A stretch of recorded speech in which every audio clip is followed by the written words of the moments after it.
everyone, welcome back to my channel. If you are new here, my name is Rose. On this channel, you will find sewing tutorials, fashion DIYs, and thrift flip transformations. I love sewing and I want to share my experiences with you. And today's video, I transform a colorful t-shirt into two-piece matching set. A puff sleeve crop top and a skirt with slits. First, I fold the t-shirt in half.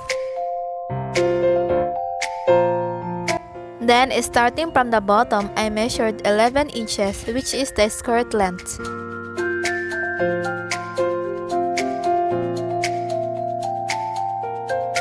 I used a ruler to draw a straight line. Then cut it after along the straight line. The next step is making the crop top. I use an old t-shirt that is not so fit on me, and I trace the side seams of the old t-shirt to the crop top. Just follow these steps.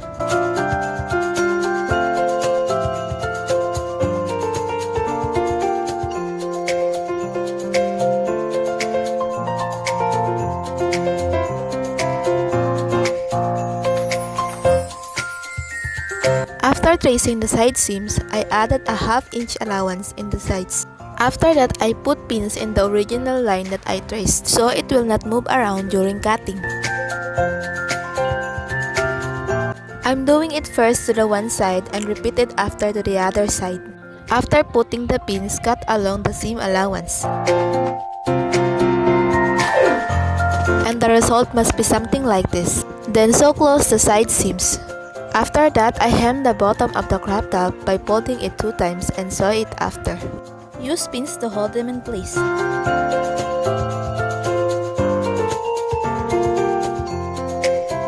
After that, the result must be something like this. Then from the bottom, I mark up 1 inches so I can create a straight line for the elastic. Use a ruler to draw a straight line to the mark points. Then after that, I get an elastic in order to create a ruffle effect. The measurement of the elastic must be around your underbust. Sew both ends of the elastic to connect it. What I did here is I divide the elastic into 4 equal parts. I do the same thing to the crop top. Then after that, I pin it together in the crop top to the marked areas along the straight line. I always do this technique every time I use an elastic. Why? So that the stretch of the elastic will be equally divided during sewing. If you are always watching my videos, you will know that I always do this. I also use a very skinny elastic. And then just stretch it while sewing. After that, the result must be something like this. The next step is attaching the sleeves. But first, I create a loose stitch in the curved part of the sleeves. After sewing a loose stitch, just pull the other end of the thread so it will create a puff. Do this in both sleeves.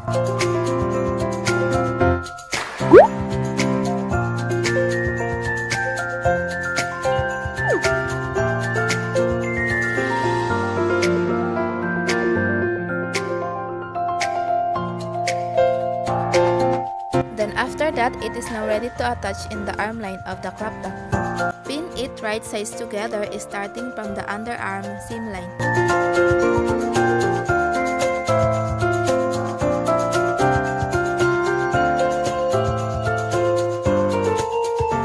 And after that, repeat the same steps to the other sleeves. The next step is making the mini skirt. First, I fold the fabric in half. Then from the top edge, I measure 7 inches, which is the quarter of your waist measurement plus half-inch allowance. Then from the top edge, I mark down 8 inches, which is the measurement from your waistline to the biggest part of your hip. Then from the folding line, I measure 8 inches, which is the corner of your hip measurement plus half-inch allowance. Then using a French curve, I trace the line down to the bottom edge. If you don't have a French curve, you can just draw a curved line. Then after that, cut along the curved line.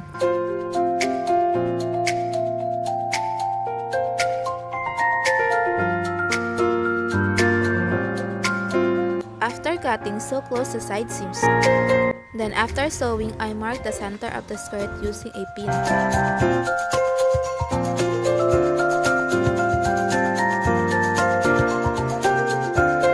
Then from the center, I measure 3 inches to its left and right. And from the 3 inches line, I mark down 4 inches.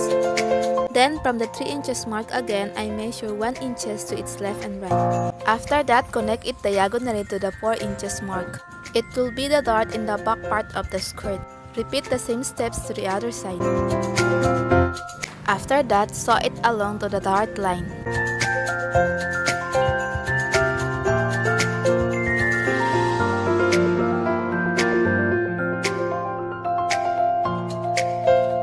Then you should have something like this. The next step is hemming the waistline. I fold it 2 times and use pins to hold them in place and sew a straight line after.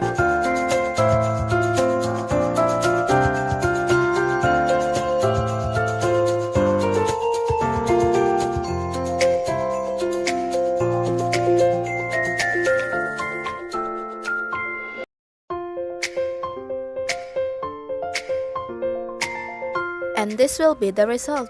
The last step in this project is putting a small slit in the bottom.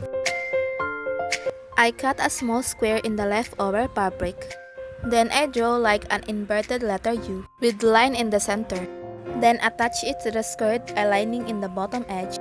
Pin it to hold it in place. Then sew along that inverted letter U shape, right sides together. Then after sewing, cut it at the center. Then fold over the excess fabric to the wrong side of the skirt 2 times.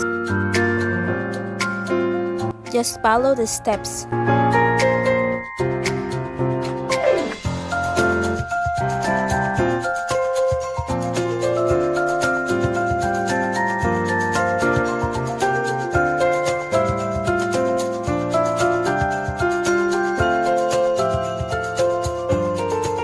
And the result must be something like this. And I finished this DIY. This is the final result. I super love this, especially the crop top.